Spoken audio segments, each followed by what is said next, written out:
un ami m'a dit que concernant la date de naissance du prophète Mohammed sallallahu alayhi wa sallam, il y a deux versions.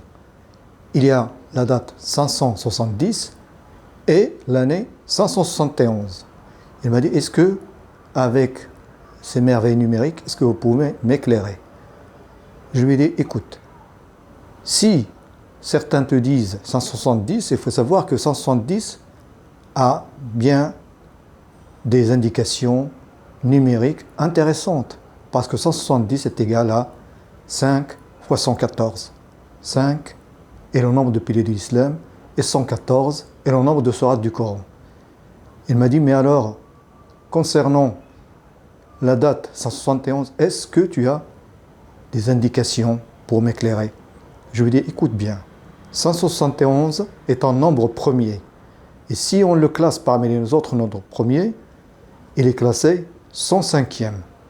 Maintenant, si on regarde dans le Coran, la sourate qui est le numéro 105 n'est autre que sourate l'éléphant, Al-Fil.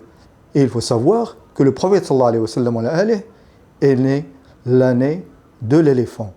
Donc, si on veut vraiment être précis, la date de naissance du prophète Muhammad sallallahu alayhi wa sallam correspond à 171, et ça c'est vérifié grâce au nombre et au classement de sourate Al-Fil. Il a été très étonné. Il m'a dit donc, le Coran nous permet d'avoir plus d'informations grâce au nombre. Je lui dis exactement ça. Si tu as bien apprécié la vidéo, il faut la transmettre aux autres pour en faire en profiter d'autres. Et n'oubliez pas de vous abonner à la chaîne. Qu'Allah vous facilite. Wassalamu alaikum wa rahmatullahi wa barakatuh.